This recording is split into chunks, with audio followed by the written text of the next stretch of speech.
మహాశివరాత్రి రోజు రుద్రతంత్రంలో పాల్గొని ఎలాంటి బలమైన సమస్యల నుంచైనా బయటపడే సంపూర్ణ శివానుగ్రహాన్ని పొందండి. Welcome to Suman TV. నేను మీ Suman TV Nag. According to Vedic astrology కనుక మనం చూసుకుంటే మఖా నక్షత్రం వారికి ఎస్పెషల్లీ విమెన్కి కనుక మనం చూసుకుంటే కర్మ సిద్ధాంతం ఏం చెప్తోంది అండ్ దానికి రెమెడీ ఏంటి అనేది ఈరోజు మనతో పాటు వేదిక్ ఆస్ట్రాలజర్ ఉమా గారు ఉన్నారు. అది వారి మాట్లాడి తెలుసుకుందాం. హలో ఉమా గారు. హలో నాగరాజ్ గారు. మఖా నక్షత్రం వారికి జనరల్గా కర్మ సిద్ధాంతం అసలు ఏం చెప్తోంది అని కర్మ సిద్ధాంతం ఎన్ని రకాలుగా ఉంటుంది? ముఖ్యంగా నాగరాజు గారు, కర్మ సిద్ధాంతము మన వేదిక ఆస్ట్రాలజీకి మూలమైందండి. దాంట్లో ముఖ్యంగా 3 రకాలుగా విభజించబడి ఉంటుంది. మొదటిది సంచిత కర్మ.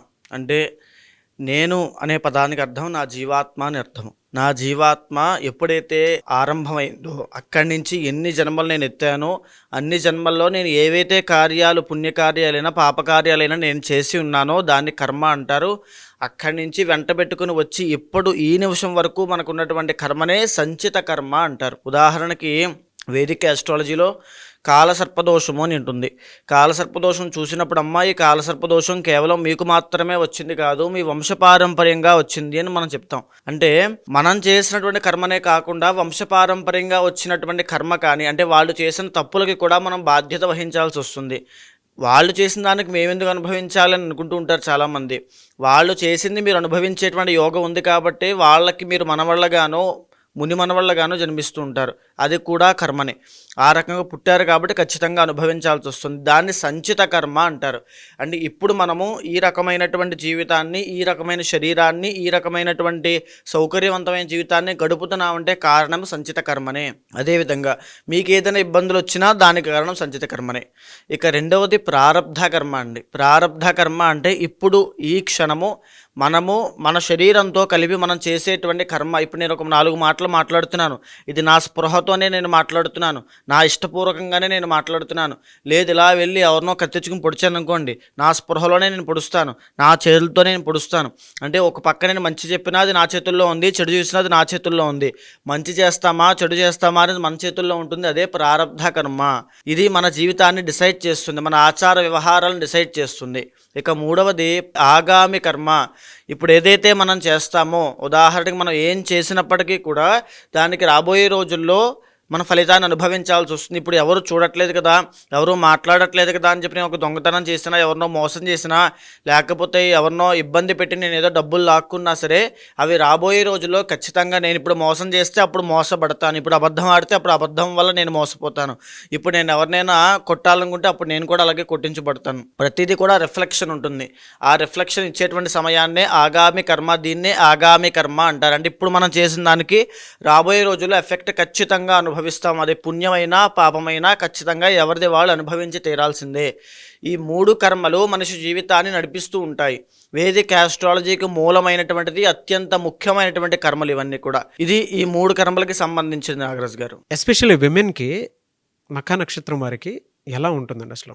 తప్పకుండా అండి. ఈ యొక్క 3 కర్మల్లో మఖా నక్షత్రం వాళ్ళకి చూసుకుంటే, మఖా నక్షత్రము సింహరాశికి సంబంధించిన నక్షత్రం అండి. ఈ సంచిత కర్మ అనేటువంటిది మఖా నక్షత్రం వాళ్ళు ఇబ్బంది పెడుతూ ఉంటుంది. మరీ ముఖ్యంగా వీళ్ళు 5th హౌస్ కాబట్టి, అంటే ఈ యొక్క మఖా నక్షత్రం కేతు గ్రహానికి సంబంధించినటువంటిది. కేతువు స్పిరిచువల్ పవర్స్ కలిగినటువంటి ప్లానెట్. ఈ 5th హౌస్ కూడా మంత్రస్థానం అని పిలుస్తూ ఉంటాం.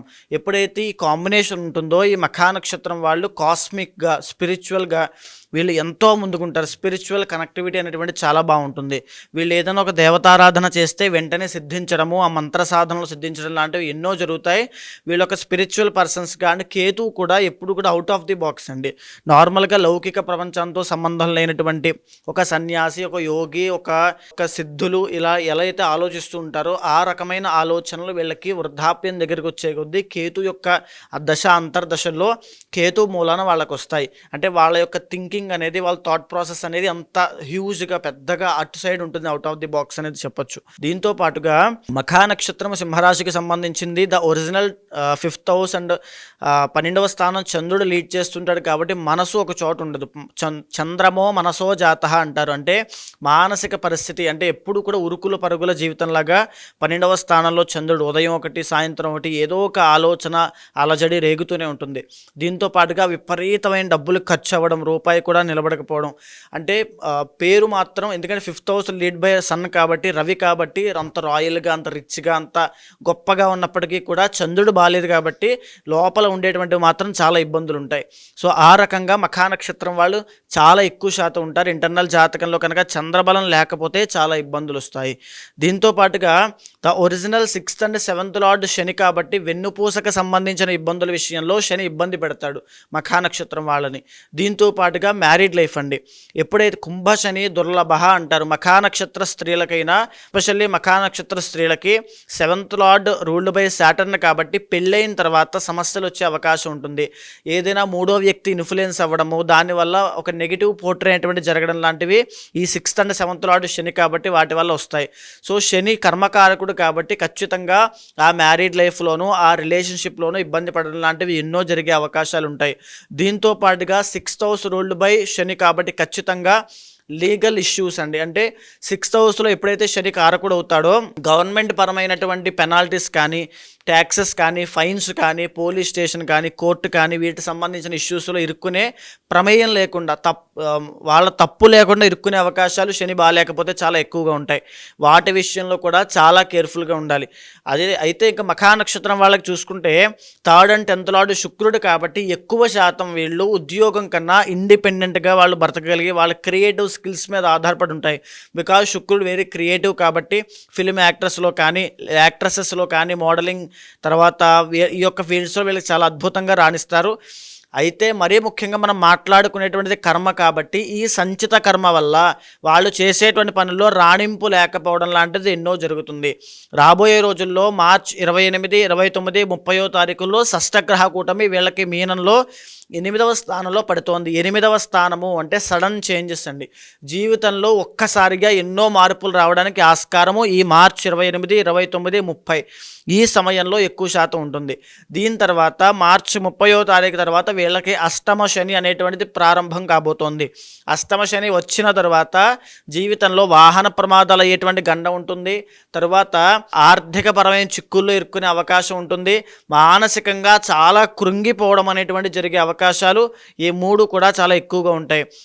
ఫిజికల్ బాడీ విషయంలో ఇంజురీస్ కానీ, డ్యామేజెస్ కానీ అవుతాయి. చాలా జాగ్రత్తగా ఉండాలి. దీంతో పాటుగా 10వ స్థానంలో సంచరిస్తున్నటువంటి గురుడు వీళ్ళకి మే 15వ తారీఖు తర్వాత నుంచి లాభంలోకి రాబోతున్నాడు. వచ్చిన తర్వాత ఫైనాన్షియల్గా ఒక గొప్ప గ్రోత్ అనేది కనబడుతోంది. ఇక్కడ మీరు చూడండి, ఒక 2 కనబడుతున్నాయి. ఒకటి అష్టమ శని దోషం వల్ల ఆర్థిక ఇబ్బందుల్లో పడేది. 2 మే 15 నుంచి అక్టోబర్ దాకా గురుడు మారడం వల్ల ఆర్థికమైనటువంటి వృద్ధి, ఒకవైపు పెరగడము, ఒకవైపు ఇబ్బందులు 2 కలుగుతున్నాయి. సో మీరు ఇక్కడ మే 15 నుంచి అక్టోబర్ దాకా ఎక్సలెంట్గా ఫైనాన్షియల్గా ఉంటారని చెప్పొచ్చు. ఆ తరువాత ఈ యొక్క అష్టమ శని 2.5 సంవత్సరాలు ఉంటుంది కాబట్టి ఈ మిగిలిన అష్టమ శని అంతా ఈ యొక్క ఆర్థికపరమైన ఇబ్బందుల్లో ఇబ్బంది పడతారని కూడా చెప్పచ్చు. అదేవిధంగా ఎవరికైనా పెళ్లి కావట్లేదు అనుకుంటే పెళ్లి విషయంలో కూడా మఖా నక్షత్రం వాళ్ళకి మే తరువాత శుభవార్తలు వినే అవకాశాలు ఉంటాయి. సంతానపరంగా ఈ యొక్క వివాహపరంగా, తరువాత ప్రమోషన్స్ అయినా మే నుంచి అక్టోబర్ దాకా ఉండే అవకాశాలు చాలా ఎక్కువ ఉన్నాయి. ఓవరాల్గా ఎప్పుడైతే అష్టమ శని మఖా నక్షత్రం వాళ్ళకి వస్తుందో అష్టమస్య ప్రాణ సంకట, ప్రాణానికి సంబంధించిన ఇబ్బందులన్నీ కూడా ఏ పని పట్టుకున్నది పీకల దాకా వెళ్ళిపోతుంది. సడన్గా అన్నీ మారిపోతాయి. 8th హౌస్ ఎప్పుడు కూడా సడన్ చేంజెస్ అండి. తరువాత లోపల ఉన్నటువంటి బాధలు కానీ, కష్టం కానీ, సమస్యలు కానీ బయటికి చెప్పుకోలేరు. ఆ రకంగా లోపల ఎంతో బాధ అవన్నీ కూడా పడే అవకాశాలు, దానివల్ల యాంగ్జైటీ కానీ, డిప్రెషన్ కానీ వచ్చే అవకాశాలు చాలా ఎక్కువ ఉంటాయి. వెరీ కేర్ఫుల్గా ఉండాలి. ఇదంతా ఎందుచేత వస్తుంది అంటే సంచిత కర్మ. మఖా నక్షత్రం వాళ్ళు చేసుకున్నటువంటి సంచిత కర్మ వల్ల ఈ ఇబ్బందులన్నీ వస్తుంటాయి. ఎలాగే సంచిత కర్మ నుంచి బయటపడాలి అంటే మరీ ముఖ్యంగా కర్మకారకుడు శని కాబట్టి శని యొక్క దోషం పోవడానికి శనికి సంబంధించిన పూజలు ఆచరించండి. ఇంటర్నల్ జాతకంలో కనుక దోషాలు కానీ తీవ్రంగా ఉన్నాయంటే ఇంకా అష్టకష్టాలు పాలయ్యేటువంటి అవకాశాలు ఉంటాయి. ఇంటర్నల్ జాతకం బలంగా ఉంది అని అంటే ఖచ్చితంగా ఈ ప్రాబ్లమ్స్ నుంచి ఓవర్కమ్ అవుతారు. ఆ విషయం గుర్తుపెట్టుకోండి. దీంతో పాటుగా ఈ కర్మకారకుడైనటువంటి శని యొక్క దోషం పోవడానికైనా, చేసుకునేటువంటి సంచిత కర్మ పోవడానికైనా, ప్రారబ్ధ కర్మ అనుకూలించడానికైనా ఫిబ్రవరి 26వ తారీఖు చేసేటువంటి మహాశివరాత్రి నాడు చేసేటువంటి కర్మ ప్రాయశ్చిత్త రుద్ర తంత్రంలో పాల్గొనండి. కర్మ ఎప్పుడైతే నాశనం అవుతుందో రాబోయేటువంటి అష్టమ అష్టమ శని దోషంలో శని కర్మ ఎంతుంటే అంతవరకు బాధ పెడతాడు కాబట్టి కర్మ ప్రక్షాళన అవుతుంది కాబట్టి శని అష్టమ శని దోషం మిమ్మల్ని ఇబ్బంది పెట్టదు.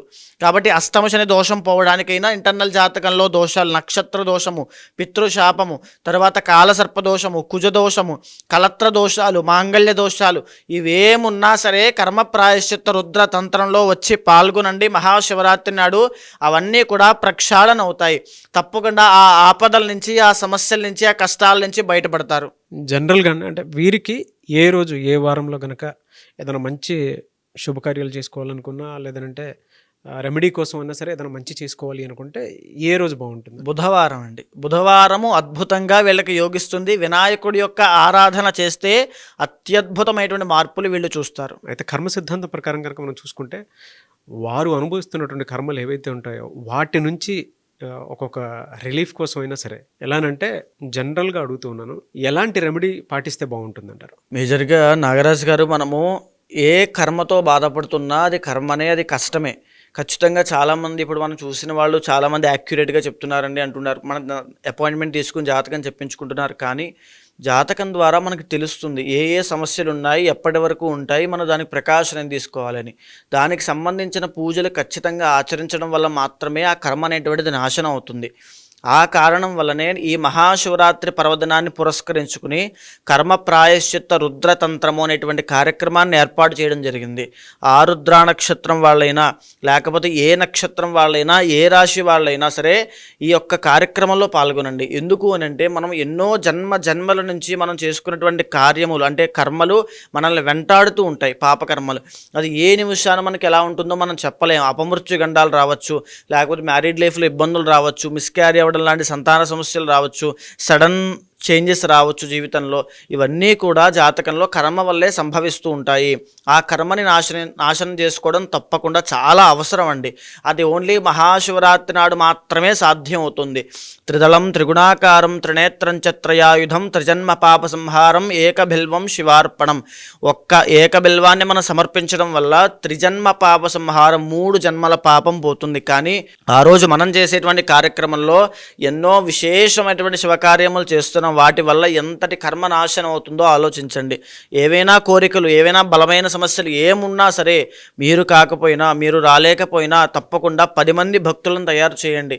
10 మందికి ఆది దంపతులు అనుగ్రహం పొందేలా 10 మందికి ఈ విషయాన్ని చెప్పండి. 10 మంది కార్యక్రమంలో పాల్గొనేలా చేయండి. ఎప్పుడు ఎక్కడుండే అవకాశం ఉంటుందన్న? ఫిబ్రవరి 26వ తారీఖు సాయంత్రము, అంటే ఇంచుమించుగా రాత్రి 8 గంటలకు ప్రారంభమయ్యి ఆ జాగరణ అంతా కూడా స్వామి సన్నిధిలోనే ఉదయం సూర్యోదయం అయ్యేంత వరకు జరుగుతుంది. శివరాత్రి జాగరణ ఉంటుంది తప్పకుండా. అవునండి. ఓకే.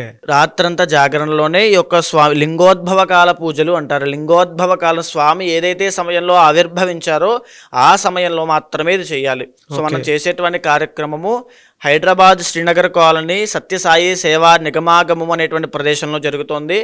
మీరు కింద కనిపించేటువంటి నెంబర్కి కాల్ చేస్తే మా వాళ్ళు మీకు పూర్తి వివరాలన్నీ కూడా చెప్తారు. సో ఎవరైనా సరే పార్టిసిపేట్ చేయాలి అనుకునేటువంటి వాళ్ళు స్క్రీన్ మీద మీకు ఉమాగారి కాంటాక్ట్ నెంబర్ కనిపిస్తుంది. దానికి మీరు కాల్ ఆర్ మెసేజ్ వాట్సాప్ చేసినా సరే, మీరు ఎవరైనా సరే మహాశివరాత్రి రోజు కనుక, అంటే జన్మానికి శివరాత్రి అని చెప్పేసి మాట్లాడుకుంటూ ఉంటాము. అలా నిజంగానే ఉమాగారు చెప్పినట్లు 3 జన్మల పాపాలను ఒకటేసారి నాశనం చేసుకోవాలి, అంటే కర్మ సిద్ధాంతం ప్రకారం నాశనం చేసుకోవాలి అనుకున్నటువంటి వాళ్ళు ఎవరైతే ఉంటారో మీ నమ్మకాన్ని బట్టి మీరు అప్రోచ్ అవ్వాలి అనుకుంటే స్క్రీన్ మీద మీకు కాంటాక్ట్ నెంబర్ కనిపిస్తుంది. శ్రీనగర్ కాలనీ సత్యసాయి నిగమాగమము. సో అక్కడ ఉంటుందన్నమాట అకేషన్ అంతా. ఎవరైనా ఎన్రోల్ చేసుకోవాలనుకుంటే వెంటనే స్క్రీన్ మీద కనిపిస్తున్న నెంబర్ సంప్రదించండి. Thank you so much Uma గారు. థ్యాంక్ యూ అండి. సుమన్ టీవీలో మీ పర్సనల్ అండ్ బిజినెస్ ప్రమోషన్స్ కోసం కింది నెంబర్కి కాంటాక్ట్ చేయండి.